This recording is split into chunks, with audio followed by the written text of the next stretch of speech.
गुरु प्यारी साध संगत जी, आप सभी को प्यार भरी राधा स्वामी जी।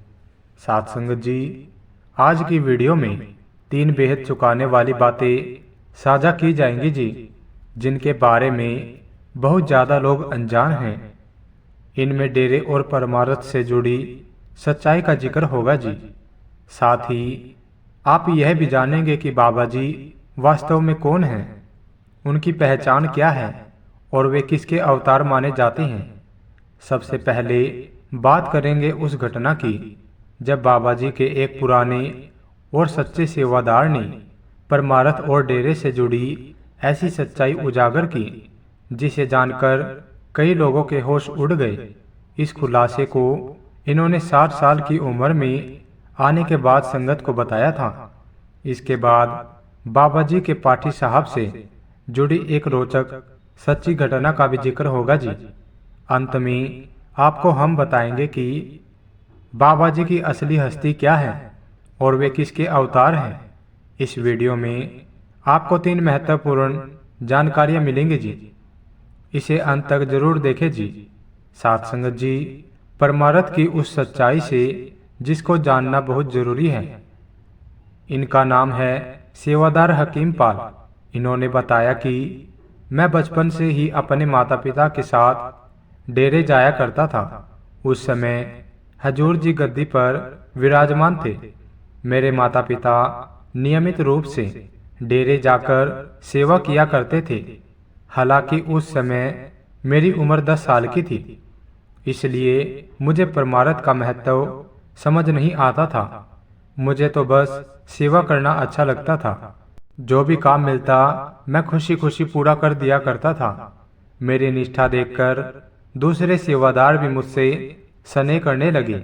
समय के साथ मेरी उम्र बढ़ी और सेवा के प्रति मेरी रुचि भी गहरी होती गई।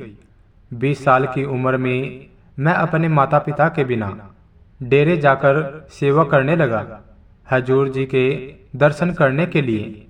मेरे मन में ऐसी लगन पैदा हो गई थी कि मैं अक्सर डेरे जाने लगा।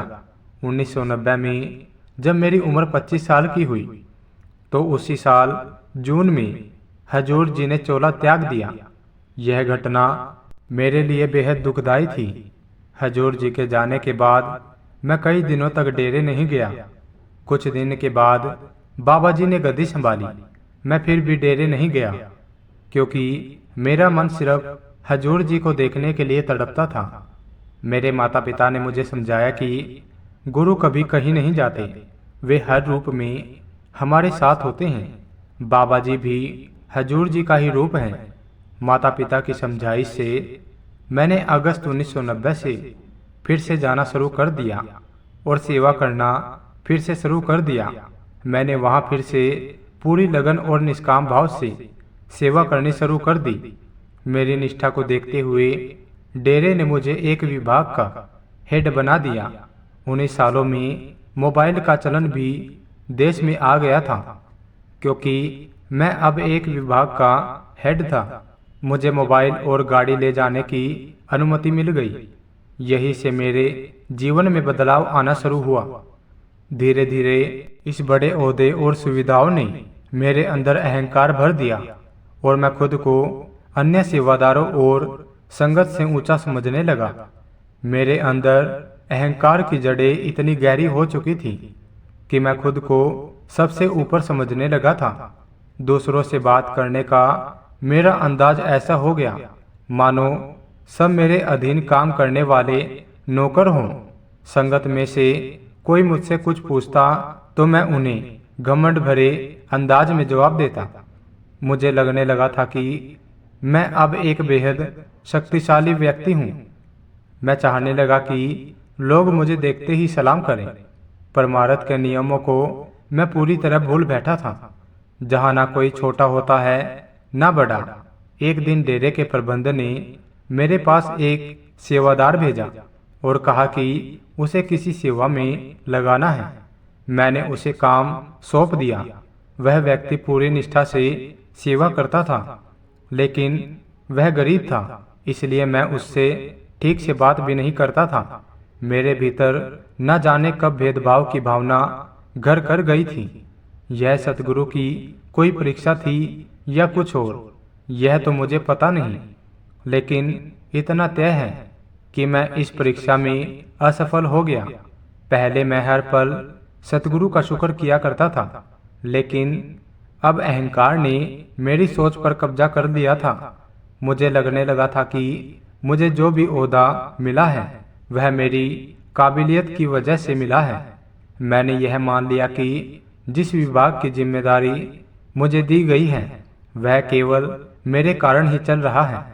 यह सोच इतनी बढ़ गई कि मुझे विश्वास हो गया कि अगर मैं वहां से हट गया, अगर मैंने सेवा पर जाना छोड़ दिया, तो पूरा विभाग ही बंद हो जाएगा।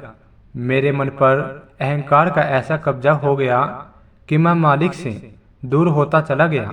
अब ना तो मेरा ध्यान भजन सिमरन में लगता और ना सत्संग में। जब भी मैं भजन करने की कोशिश करता, मेरे मन में बाबा जी की जगह अपने ओहदे की छवि उभरने लगती। आंखें बंद करते ही मुझे सेवादारों के सलाम और संगत के झुके हुए सिर दिखाई देने लगे। फिर एक दिन ऐसा आया जब सब कुछ बदल गया। मेरा भयंकर एक्सीडेंट हो गया। मेरी दोनों टांगों में इतनी गंभीर चोटें आई कि डॉक्टर ने मुझे बिस्तर से हिलने तक से मना कर दिया। तब भी मुझे यह समझ नहीं आया कि मेरे साथ ऐसा क्यों हो रहा है।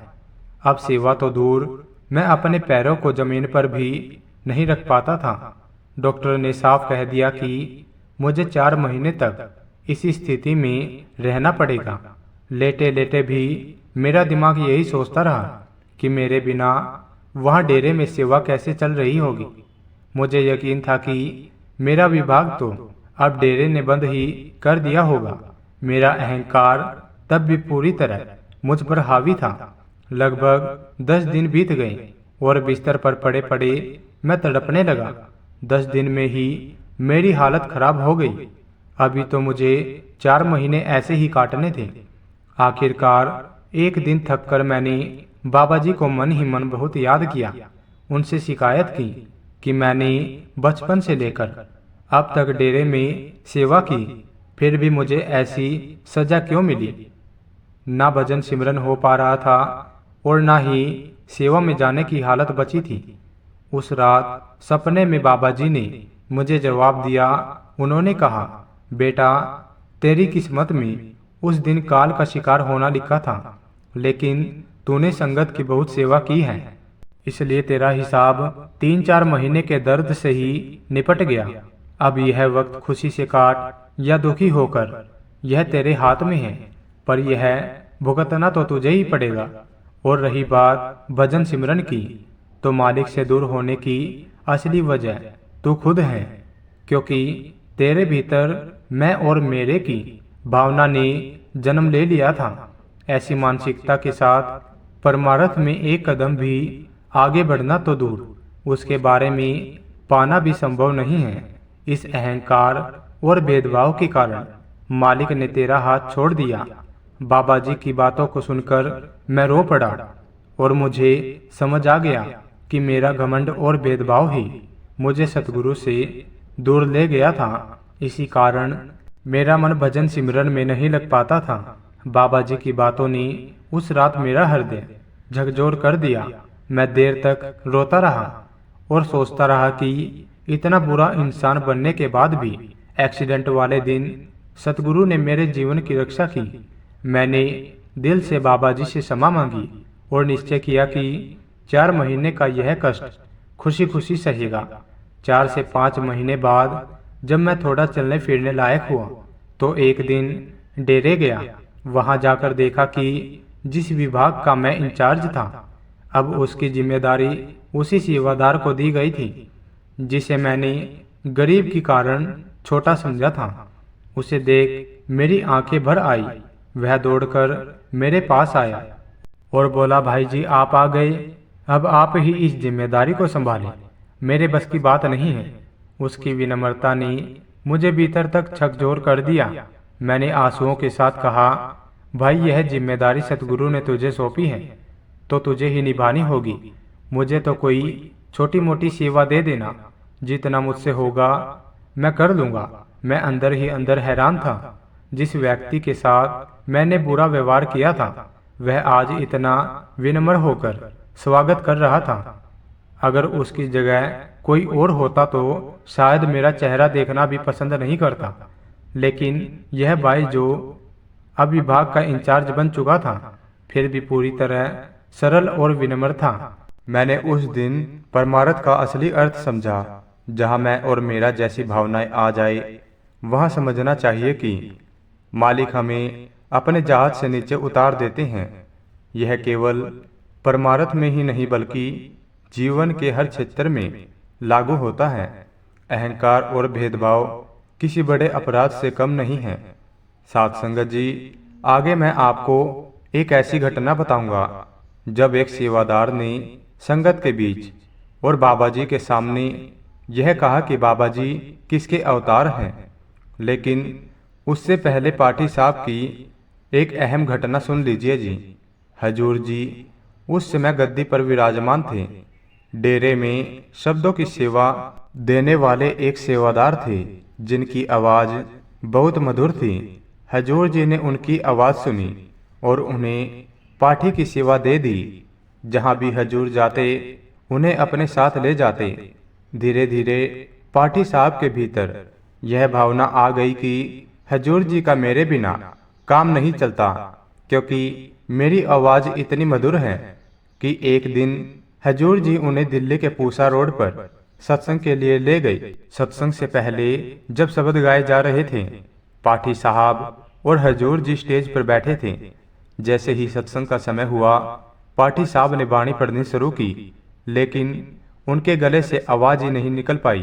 घबराकर उन्होंने जेब से मिश्री के कुछ दाने निकाले और मुंह में डाल लिए, पर कोई फायदा नहीं हुआ। फिर उन्होंने गला साफ करने वाली गोली खाई, लेकिन स्थिति ज्यादा खराब हो चुकी थी।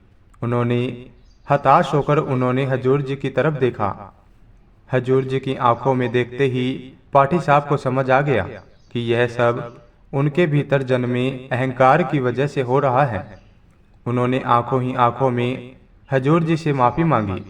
हजूर जी ने भी उन्हें माफ कर दिया था। इसके बाद पाठी साहब की आवाज लौट आई और उन्होंने तुक पढ़नी शुरू कर दी। इंसान की फितरत यही होती है कि जरा सी भी तारीफ होते ही उसके भीतर अहंकार जन्म ले लेता है, मगर परमार्थ में ऐसी सोच कभी काम नहीं आती। परमार्थ का असली अर्थ यही है कि जब तक हम काम, क्रोध, लोभ, मोह और अहंकार जैसे विकारों को पूरी तरह नष्ट नहीं कर देते तब तक हमें इसमें तरक्की नहीं मिल सकती। साथ संगत जी, अब मैं आपको वह घटना बताता हूँ जब एक भाई ने संगत के बीच बाबा जी के बारे में एक खास बात कही थी कि बाबा जी कौन हैं, किसके अवतार हैं। यह भाई देखने में तो असमर्थ था। पहली बार जब वह डेरे आया तो सेवादारों ने उसकी स्थिति देख उसे पंडाल में बिठा दिया जहां बाबा जी का सत्संग होने वाला था। सत्संग सुनने के बाद इस भाई के भीतर नाम लेने की तीव्र इच्छा जाग गई। सत्संग समाप्त होते ही उसने सेवादारों से बाबा जी से मिलने की जिद की। जब सेवादारों ने पूछा कि क्यों मिलना चाहते हो, तो उसने बस इतना ही कहा, मुझे उनसे मिलवा दीजिए। भीड़ अधिक होने की वजह से सेवादारों ने उसे अगले दिन मिलने की बात कह दी। अगले दिन वह भाई नामदान की लाइन में लग गया, लेकिन उसकी दृष्टिहीनता के कारण सेवादारों ने उसे बाहर कर दिया। वह जिद पर अड़ गया और बोला, अगर मुझे नामदान नहीं दिया जा सकता तो मुझे अपने गुरु से मिलवा दीजिए। मैं खुद उनसे पूछूंगा कि मुझे नामदान क्यों नहीं मिल सकता। यह बात बाबा जी तक पहुंची और बाबा जी ने सेवादारों को उस अंधे आदमी को बाहर बिठाने को कहा। बाबा जी सब जानते थे। जब संगत को नामदान दिया जा चुका था तब बाबा जी ने उस भाई को बुलाया और कहा, भाई यहाँ आ और मेरी तरफ देख, यह चेहरा तेरे बहुत काम आएगा। जैसे ही उसने बाबा जी की तरफ देखा, कुछ सेकंड के लिए उसकी आंखों की रोशनी लौट आई। बाबा जी का चेहरा देखते ही उसकी आंखों से आंसू बहने लगी। बाबा जी ने उसे नामदान दे दिया और कुछ ही समय में उस भाई ने अपनी साधना से शब्द को प्रकट कर लिया। एक दिन सत्संग में वह फिर आया और बीच में खड़े होकर कुछ कहने की विनती करने लगा। बाबा जी ने उसे बैठने को कहा, लेकिन थोड़ी देर बाद वह फिर खड़ा हो गया। सेवादारों ने उसे बिठा दिया। सत्संग समाप्त होने के बाद वह फिर खड़ा हुआ। बाबा जी से बोलने की अनुमति मांगी। बाबा जी ने हंसते हुए कहा, चला ले भाई, कौन सी बंदूक चलानी है। इस पर वह भाई संगत से मुखातिब हुआ और बोला, भाइयों और बहनों, यह जो आपके सामने बैठे हैं यह कोई साधारण इंसान नहीं है। इन्हें आम इंसान समझने की भूल मत करना। यह खुद परमात्मा के अवतार हैं। उसने आगे बताया कि कुछ महीने पहले बाबा जी ने उस पर कृपा की थी, जिससे उसे ज्ञान की प्राप्ति हुई। उसने कहा, पिछले जन्म में मैं एक चील था और डेरे के पास रेलवे स्टेशन के आसपास रहता था। एक दिन कुछ सेवादार वहां सेवा कर रहे थे और पेड़ के नीचे बैठकर लंगर कर रहे थे। रोटी का एक टुकड़ा जमीन पर गिरा, जिसे मैंने उठा लिया और खा लिया, लेकिन मेरी भूख नहीं मिटी तो मैं शिकार की तलाश में उड़ गया। चील जाति को मांस प्रिय होता है। मैंने देखा कि एक कुत्ता रेलवे लाइन पर बुरी हालत में पड़ा हुआ था। मैं उसके पास गया और उसकी आंखें निकालकर खा ली। इसी कारण इस जन्म में मुझे आंखों की रोशनी नहीं दी गई। फिर उसकी आवाज भावुक हो गई। उसने कहा, लेकिन मेरे बाबा जी ने मुझ पर इतनी कृपा की और मुझे सब कुछ दे दिया, क्योंकि मैंने लंगर की रोटी का एक टुकड़ा खाया था। मालिक ने इस जन्म में मुझे अपनी शरण में स्थान दिया। मुझे इस बात का कोई अफसोस नहीं है कि मेरी आंखों की रोशनी नहीं है, क्योंकि मेरे सतगुरु मेरे रब ने मुझे सब कुछ दिया है जिसकी मुझे जरूरत थी। अब मेरे जीवन में किसी और चीज की कमी नहीं है। यह केवल परमात्मा की महिमा हो सकती है और इसलिए मैं आप सबसे कहता हूँ कि उन्हें साधारण इंसान मत समझना। यह सच में रब है। इतना कहते कहते उस अंधे भाई की आंखों से आंसू बहने लगे और संगत भी इस घटना को सुनकर भावुक हो गई। साथ संगत जी, जिन्हें विश्वास है उनके लिए बाबा जी सच में रब हैं, और जो बाबा जी पर विश्वास करता है उसको बाबा जी कभी डूबने नहीं देते। उसका हाथ हमेशा थाम कर रखते हैं और बड़ी से बड़ी मुसीबत में साथ देते हैं। और जिन्हें विश्वास नहीं उनके लिए बाबा जी एक आम इंसान ही है। साथ संगत जी, इसी के साथ मैं आपसे विदा लेता हूँ। कमेंट में राधा स्वामी लिखना मत भूलना जी, और कमेंट में बताना कि आपको आज की वीडियो कैसी लगी। तो साथ संगत जी, राधा स्वामी जी।